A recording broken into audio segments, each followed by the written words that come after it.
Hello, everybody, and welcome to today's Full Potential Show. I'm James Rick, and this is your number one non-boring source for personal development. And today on the line, we have Michael Gelb, founder of High Performance Learning, author of Brain Power, Improve Your Mind as You Age. The website is michaelgelb.com. He's appeared on Good Morning America, National Public Radio, the New York Times, Washington Post, many others. He was awarded Brain of the Year in 1999, and this included before Stephen Hawking, Gary Kasparov, and Gene Roddenberry. This is a very smart man that we're talking to today. Michael, very happy to have you on the Full Potential Show.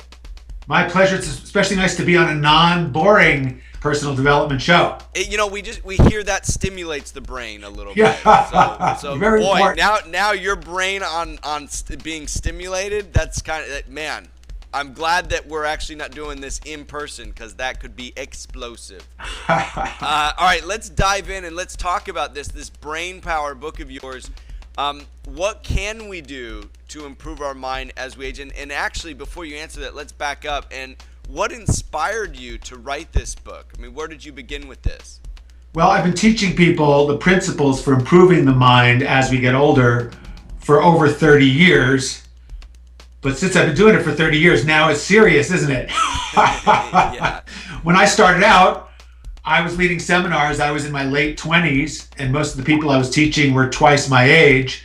Now most of the people are half my age, but I'm more passionate and more enthusiastic about it than I've ever been. And part of that is due to the fact that 30 years ago when I was teaching this, it was in defiance of the dominant scientific paradigm, because all of us grew up with a notion that the brain was fixed at age 5. Your mental capacity was complete at age 5, and after age 25 or 30, you began a slow but inevitable process of decline. I mean, now this is still true for most politicians these days. Well, it's funny you say that because I actually, in 1982, I moved to Washington, D.C. because I thought it was the place where creative thinking was most needed. And I'm afraid that despite my tenure there for 17 years, that is still the case. Yeah, they're still living in the old paradigm. But for us folks outside of Washington, D.C., there is hope. There is big time hope. And the good news, it's incredibly exciting news. It's a paradigm shift that is as big as Copernicus mathematically proving that the Earth was not the center of the solar system. It's a huge change in our understanding of our full potential, because what science tells us now is that you go on creating your brain, for better or for worse, every single day of your life, and that your brain is actually designed to improve with use. Now, let me level with you. I'm about to turn 60, and 8 weeks ago, I had a knee replacement. Hurt like the dickens. 2 years ago, I had a hip replacement because you know what? I'm a very active person. I've been practicing martial arts intensively for decades. I wore out my hip and I wore out my knee. I had to get a new one. Thank God technology allows me to do that. So clearly, some of our parts wear out as we use them, but the critical information that everybody needs to know is that your brain is not one of those parts.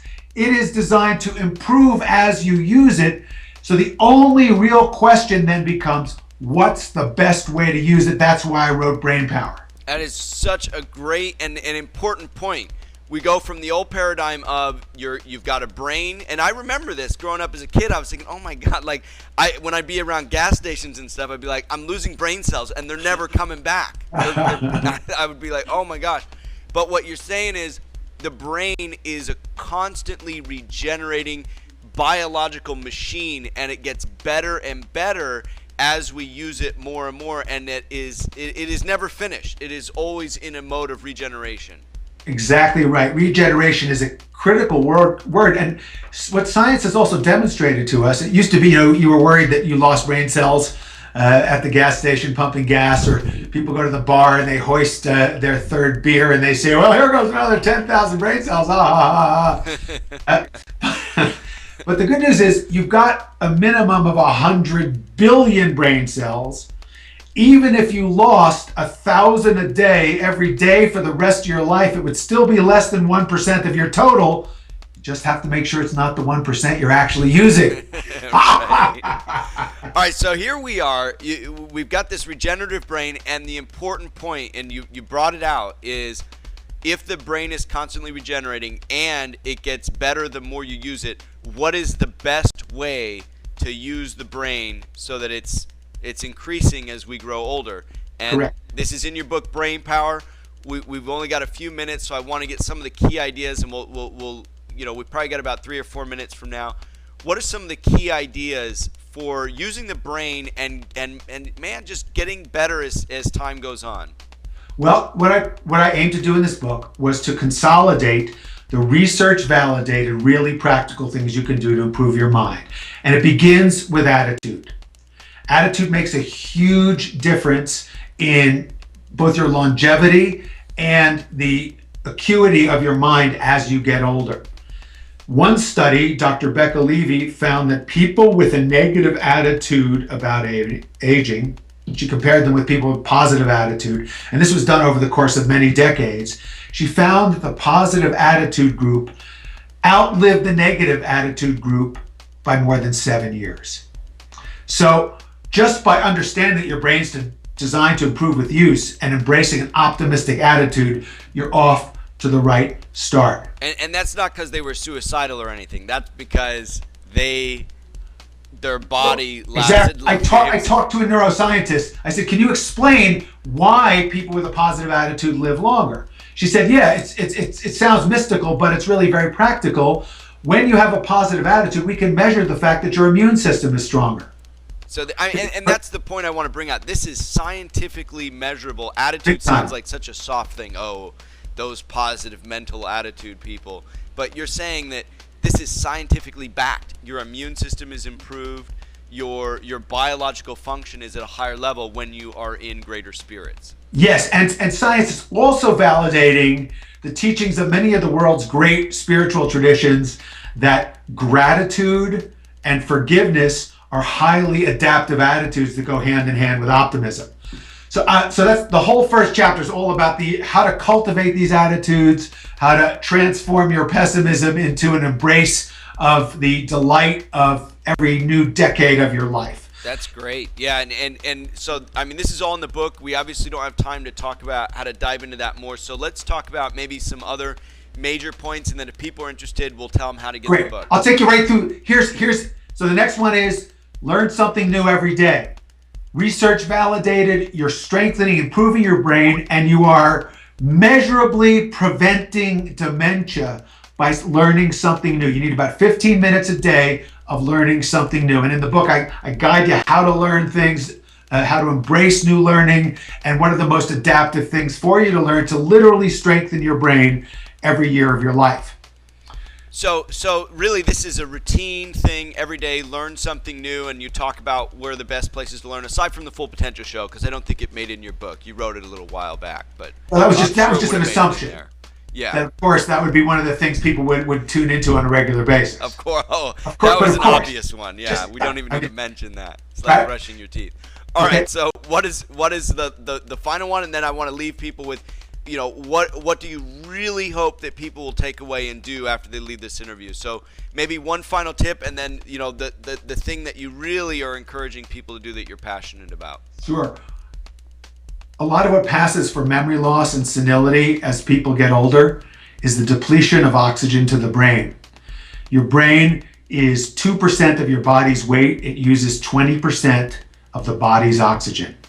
So a regular program of enjoyable exercise, something you like to do, absolutely critical for oxygenating your brain and maintaining that acuity and alertness every year of your life. So this exercise affects your brain. It actually oxygenates the brain to function at a higher level. And that's exactly what it does. That's why it's so critical. Got it.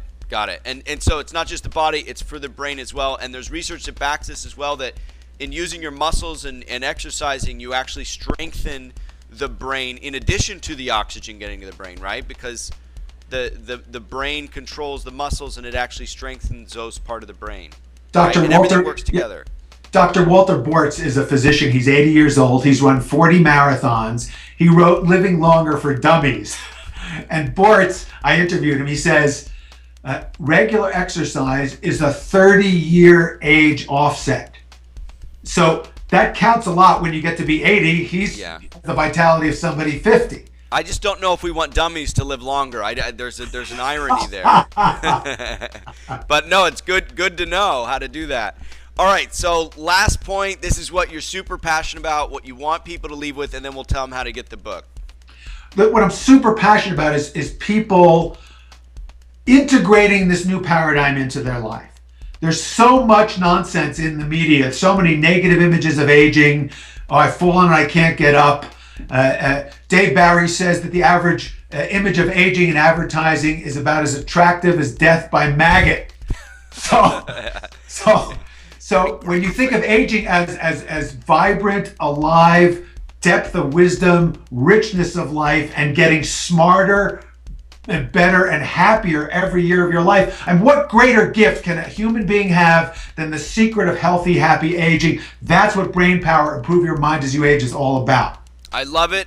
Michael, the website is michaelgelb.com. The book is called Brain Power, Improve Your Mind as You Age. Very important stuff, because this paradigm of old age and gradually dying by maggot death is creating an attitude of fear and resistance, and it's fueling a lot of this stay young forever and be attached to being young and hate being, and that attitude is actually causing people. That's a loser's game. It's a loser's game. Anti-aging is nonsense. Get in touch with reality. Yeah. It's about aging gracefully and intelligently. I love it. Again, the website, michaelgelb.com. I really recommend the book, Brain Power, Improve Your Mind as You Age. Michael, thank you so much for being on today's Full Potential Show. My pleasure. Thank you. Fun. Bye-bye. Well, that concludes this week's episode of the Full Potential Show, your number one non-boring source for personal development. I'm James Rick, and if you want to get more positive programming for your brain absolutely free on a weekly basis, just visit fullpotential.com. If you like the Full Potential Show, you're going to love the Full Potential Club. What would you like most as a Full Potential Club member? Be 2 to 3 times more productive? Do what you're passionate about? Have more energy? Reduce your work hours? Travel the world? Enjoy an amazing lifestyle on a frugal budget? What if you could do them all? James Rick has been there and done it in ways that few people have. For anyone serious about taking their life or business to the next level, you know you've got to do more than just watch. You've got to do. Join James Rick and other like-minded people for an incredible $10 a month at fullpotential.com/club. Be educated. Be empowered. Be the best version of you. fullpotential.com/club. Try it free for 30 days.